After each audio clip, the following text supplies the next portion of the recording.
Сәлеметсіздер ме, құрметті оқушылар? Бүгінгі сабағыма қош келдіңіздер. Бүгін біз математикалық сауаттылық тесттерін талдаудың 3-ші нұсқасын бастаймыз. Каналымыз жаңадан ашылған. Каналдың дамуына өздеріңіздің үлестеріңізді қосып отырыңыздар. Каналға лайк басып, тіркеліп қоюды ұмытпаңыздар. Есептерді бірінші паузаға басып, өздеріңіз парақ пен ручка алып, соған шығарып көріңіздер. Сосын менің шығарғаныммен тексеріңіздер. Ал бастайық. Бірінші сұрақ: заңдылыққа сәйкес келмейтін санды табыңыз дейді. Бұл жерде қараймыз. Қайталап айтам. Барлығын паузаға басып көріп алыңыздар, сұрақпен жақсылап танысып алыңыздар. Сосын өздеріңіз шығарып көріңіздер. Енді қараңыздар, заңдылыққа сәйкес келмейтін сан 1, 9, 25, 37, 49. Мынау 1, 3, мынау көріп тұрғанымыздай 1-дің квадраты, мынау 3-дің квадраты, тақсандардың квадраттары қараңыздар. Мынау 5-дің квадраты. 37 пока что емес, ештеңкенің квадраты, 49 7-дің квадраты. Демек, 37 бізде артық сан екен, С нұсқасы. Екінші сұрақ: берілген сан тізбегіндегі сұрақ белгісінің орнына қай сан сәйкес келетінін анықтаңыз дейді.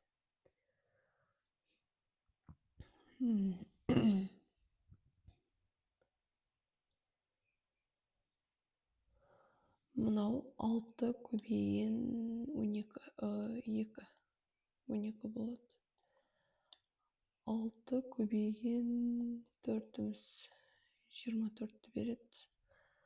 Мынау 6 көбейген 5-іміз 30-ті беріп тұр. Мынау 6 көбейген 10. Мынау 6 көбейген 11.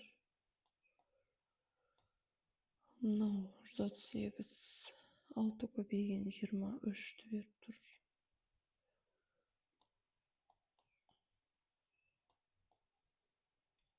Екі 76, 6 көбейген 46-ны береді. Пока осыны таптық, осындай заңдылықты көрдік. Енді ойланайық. 6, 2, 4 болып, 2 мен 4. 2-ні 2 есе көбейтіп тұр. Мына жерде сонда 4 болып тұр. 2 2 есе көбейіп тұр, сонда 4 шығып тұр. Келесі. 5 2 есе көбейіп тұр. Еселі болған 5-ті 2 есе көбейтсек, еселі болған 10 саны шығып тұр. Сонда 30 бен 60 пайда болып тұр. Сонда қараңыздар, 4 былай болып тұр ғой, 6 көбейген 2. Сол мынау еселі болған 2-ні 2-ге көбейтсек 4 шығып тұр. 4-тен кейін 5 саны келеді. 5 саны келеді. Мына жерден былай басталып тұр. Сосын 5 санын 2 еселесек 10 сан шығып тұр. Келесі 10 санынан кейін 11 саны келеді. Сонда келесі қалай болып тұр деп ойлайсыздар? 11 санын 2-ге еселейміз. Сонда 22 деген сан шығып тұр. Сонда 22-ден кейін бізде бар 23 болып тұр. Мынау 23. 6-ны 23-ге көбейтсек 38 болып тұр. Сосын 23 тағы 2 еселеніп 46-ға айланып тұр. Сонда бізде ізделінді еселенген сан 22 екен. 6-ны 22-ге көбейтеміз. Сонда сұрақ белгісінің орнындағы сан шығады. 132. Нұсқасы дұрыс екен. Келесі сан тізбегі берілген. Келесі санды анықтаңыз дейді. Байқап тұрсаңыздар, матсауаттылықта сан тізбектері почти әр нұсқада келеді. бұл жерде 8-ге 15-ті қоссақ 23-ті беріп тұр.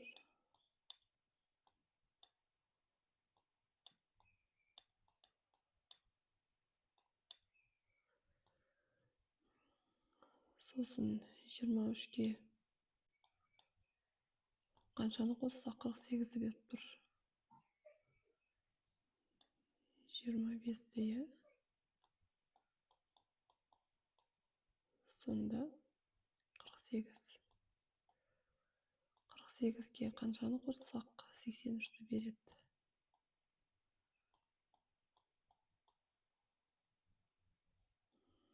35-ті.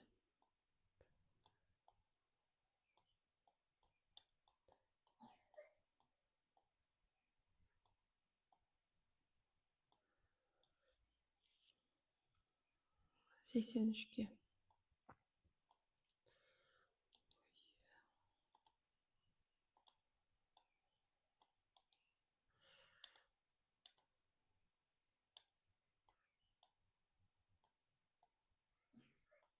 демек келесі қосынды бізде 45 болады. Сонда бізде әр санның қосындысы 10-ға көбейіп жатыр екен. Байқадыңыздар ма соны? 15, 25, 35, 45 болып, сонда 128-ді нешеге көбейтеміз?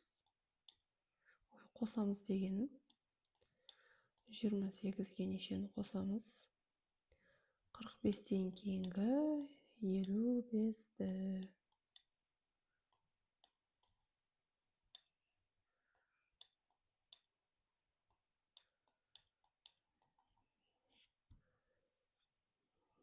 Сонда 3, 7, 8, 183 болады екен. Д нұсқасы.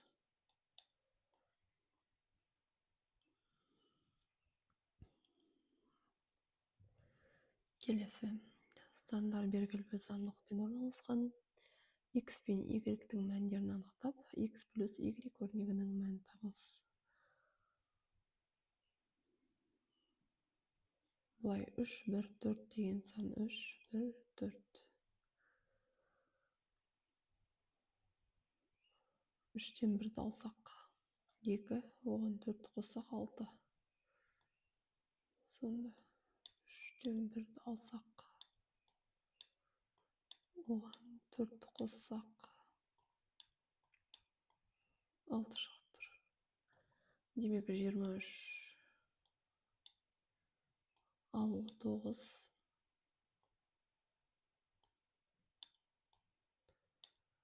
плюс 30. Бұл бізде ненің мәні? X-тің мәні. Сонда шығарайық шыққаны. 23-тен 9-ды аламыз. 30-ды қоссақ бізде 44 шығады екен. Келесінде дәл осы темппен 36-дан аламыз 22-ні.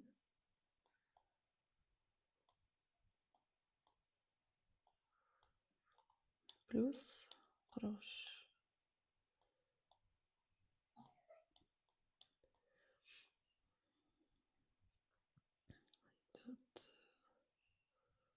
14 и 43-ті қоссақ 57. Бұл Y-тің мәні.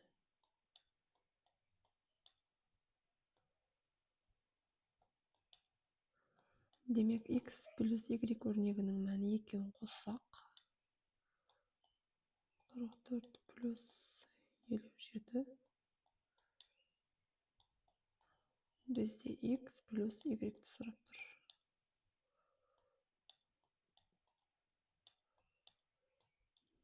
101-ті береді екен. С нұсқасы.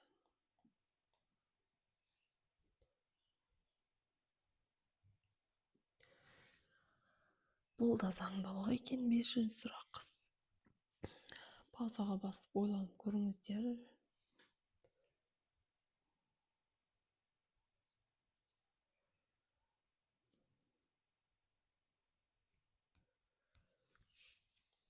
Қараңыздар, 4 плюс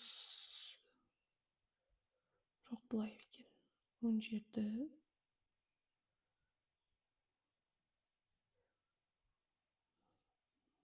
4-ті 3-ке көбейтіп, квадраттың ішіндегі 4-ті 3-ке көбейтіп 12 шықты, я? Ол домалақтың ішіндегі сан шықты. Круг овальдың ішіндегі сан. Овальдың ішіндегі 12-ге қоссақ 5-ті, 3 бұрыштың ішіндегі сан шығып тұр. Дәл осы заңдылықты екінші фигуркаларға қойып көрейікші. 17-ні демек дәл осы темппен 3-ке көбейтіп көрейік.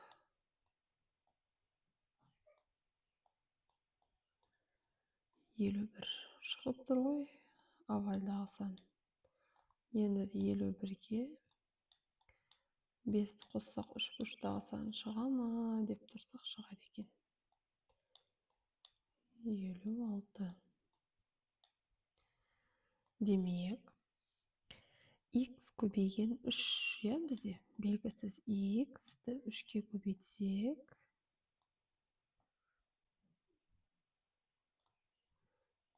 тең болады 39, я.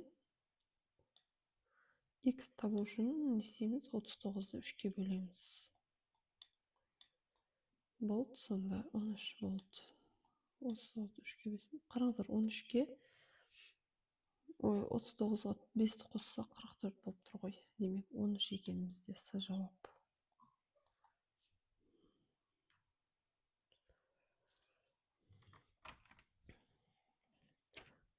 Енді 6-шы есепке көшейік.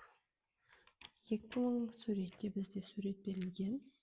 2020 жылдың қараша айының күнтізбесі көрсетілген. Bir бағанның көрші тұрған 3 сан таңдалып алынды. Келесі сандардың қайсысы осындай 3 санның қосындысы болуы мүмкін? Күнтізбеде бір бағанда орналасқан сандар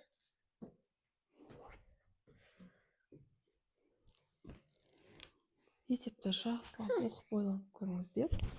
Паузаға басып.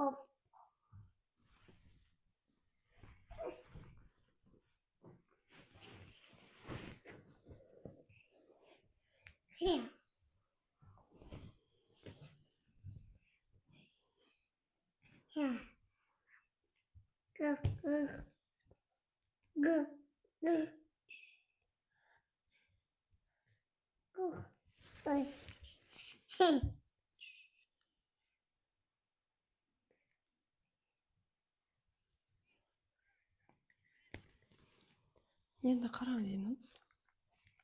Bir бағанда орналасқан сандар бір-бірінен 7-ге айырмашылығы болады, я? Себебі аптада 7 күн бар. Бұлай, міне қараңыздар, мысалы, бірінші баған 2, 9, 16 барлығына 7 қосылып тұр. Егер бізде бірінші сан x десек, бірінші санды x десек, екіншісі x плюс 7,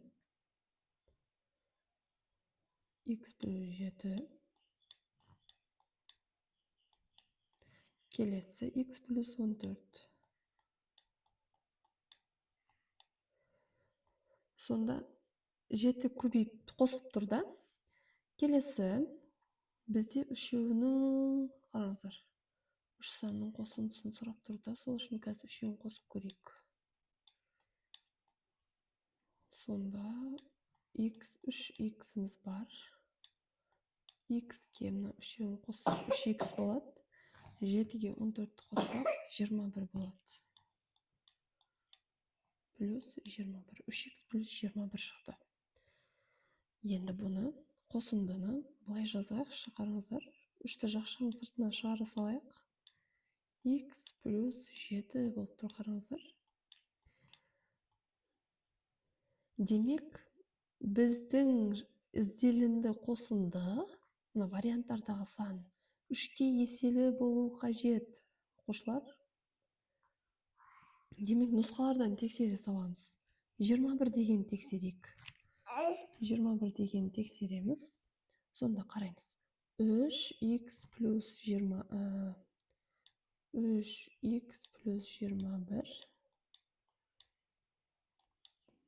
қосындысы А варианттағы нұсқаны тексереміз. Қараңыздар. А нұсқасын тексеремін. 21-ге тең. Теңдеуді шешеміз. 3x тең 21-ден 21-ді алсақ 0, x тең 0 шығып тұр. 0 деген күн жоқ қой. 0 деген күн жоқ. Сондықтан А варианты емес. Б варианты 50 деген вариантты қарастырайық. 50 3-ке бөлінбейді.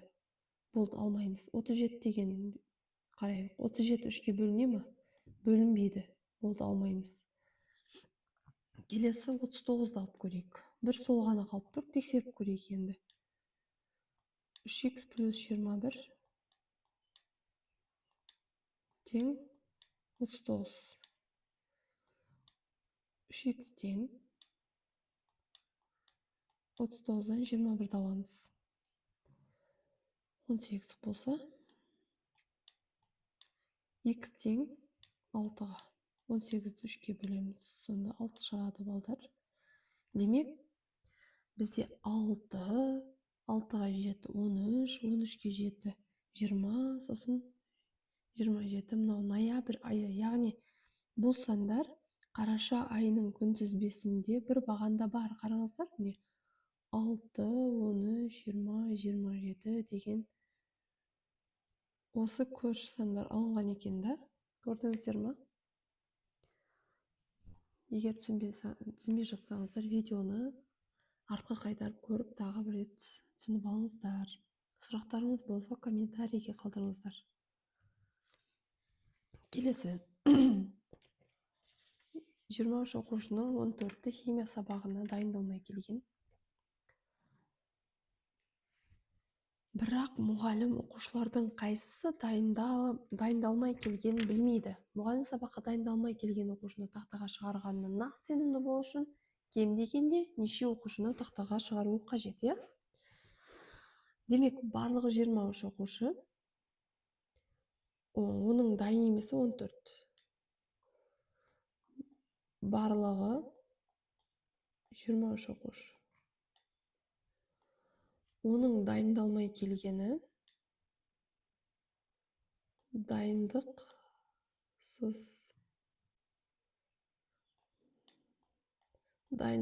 келгені 14 оқушы. Енді қайсы оқушылар, қанша оқушы дайын сабаққа?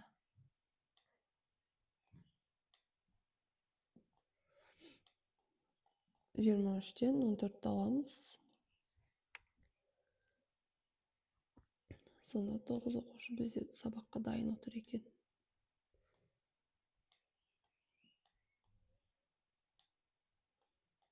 23 азайтылған 14, сонда қайталап айтам, 9 оқушы дайын екен. Демек, 14-ті сабаққа дайындалмай келген, 9-ы дайындалып келген. Бірақ апай білмейді қайсы дайындалмай келгенін. Сол мұғалім дайындалмай келген оқушыны тақтаға шығарғаннан нақты сенімді болу үшін кем дегенде неше оқушыны тақтаға шығару қажет? Бірінші, ең жаман жағдайда, бұл Дирихле принципі деген бар, соған ұқсап келеді. Ең жаман жағдайда барлығы дайын емес оқушыларды соңына табу үшін ең жаман жағдайда қарастырамыз. Алдымен 9 дайын оқушыны шығарамыз. 9 дайын оқушы тақтаға шықты делік. Сосын бір дайын емес оқушы 14 дайын емесін, сол біреуін шығарса, соны қосамыз, сонда 10 болады. Демек, 10 оқушыны тақтаға шығару қажет мұғалім. Жауабы Б нұсқасы. Келесі, қорапта 1-ден бастап 100-ге шейін дейінгі сандар карточкаларға жазылып салынды. Қораптың ішінде қарамай, кем дегенде қанша карточка шығарса, тақ нөмірленген 2 карточка міндетті түрде шығаруға болады. Демек, сандар Тақпен жұп деп тұр. 1-ден 100-ге шейін. Қанша тақсан бар, қанша жұпсан бар? 1-ден 100-ге шейін 50. 50 сан. Тақ. Яғни тақ сандар саны 50 екен бізде.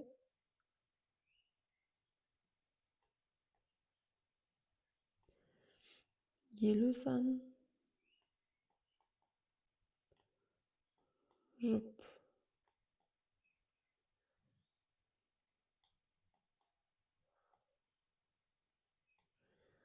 Енді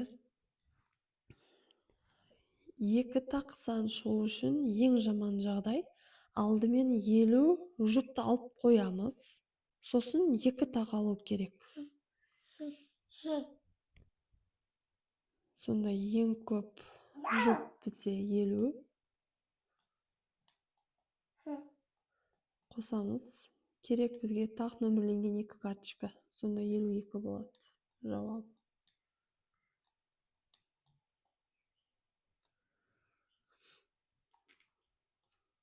Жауабы сол. Варианттар түспей қалған. Келесі қорапта барлығы 121 шар бар. Олардың 45-і қызыл, 43-і көк, 24 сары, ал қалғаны ақ түсті.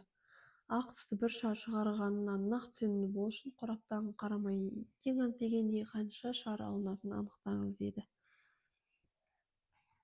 Қараңыздар. Қалғаны ақ түс дейді. Ақ түсті табайық сразу. Қараңыздар. Ақ түсті табу үшін ақтарды табу үшін жалпы 121 шардан азайтамыз. Қалған түстегі шарлардың қосындысын. 45-ті қызыл шар, 43 көк шар және 24 сары шар. Сонда қалғаны ақ екен да, соны білу үшін, қанша ақ екен білу үшін жалпыдан солардың қосындысын аламыз. Сонда бізде 9 шығады. 9 ақ шар бар екен. Енді соған нақты сенімді болу үшін бүкіл ақ түсті бір шар шығатынына нақты сенімді болу үшін біз басқа шарларды қораптан шығарып тастаймыз деп ойлаймыз. Басқа түстілерді алып тастаймыз. Сонда 45 шарды алып тастаймыз қораптан. Қызылын, сосын 43, сосын 24. Енді бір ғана ақ түсті аламыз. Сонда жауабы 113.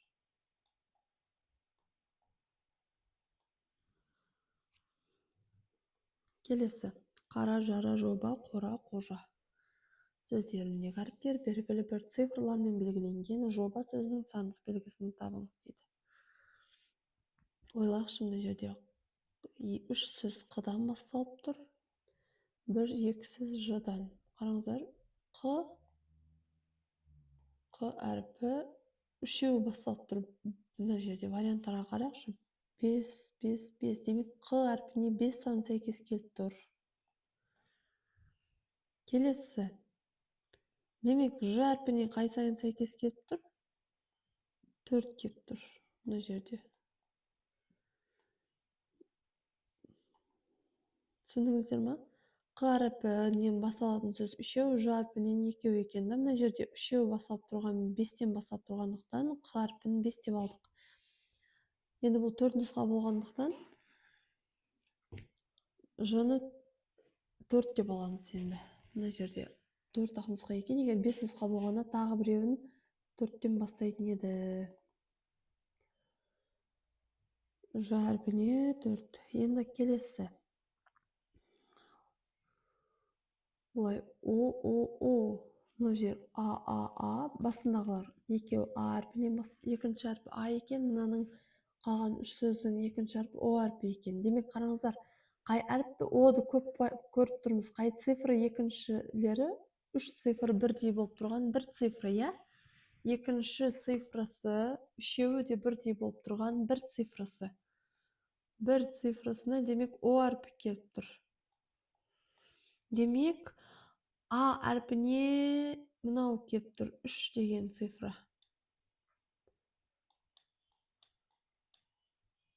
Демек, почти шығып тұр, я, жоба.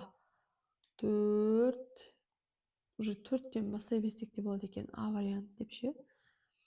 Басқа 4-тен басалатын қалмады. О әрпіне 1. Біз бұны таппаппыз қой, сосын мынау 3 деген А әрпіне сәйкес келетін. Түсінікті, бұл жымына жеге жазайын. Ж-ға 4 сәйкес келді, О-ға 1 саны, А-ға 3 саны. Ал Б, қараңыздар, сөздердің ішінде Б әрпі жоба сөзінен басқа сөзде жоқ. Варианттарға қараңыздар, нұсқаларға. Қай сан біреуінде ғана бар, үшінші әрпінде. Үшінші кезекте тұрған бір цифрды айтыңыздар, басқаларында мүлдем жоқ. Мынау 6 цифра. Қараңыздар, нұсқалардың ешқайсысында жоқ, тек қана біреуінде ғана бар, А нұсқасында. Сөздерде де дәл солай, Б әрпі басқа сөздерде жоқ. Нұсқалар бір ғана жоба сөзінде бар. Сондықтан 6 цифра Б-ға сәйкес келіп тұр екен, дәлелденді. Сонымен оқушылар, бір әп-сәтте 10 сұрақты талдап тастадық. Сұрақтарыңыз болса, комментарийге қалдырыңыздар, пікірлеріңізді қалдыра кетіңіздер. Жаңа ашылған каналымызды қолдауларыңыз қажет, қолдап кетіңіздер. Сіздердің пікірлеріңіз мен үшін өте маңызды. Назарларыңызға рахмет.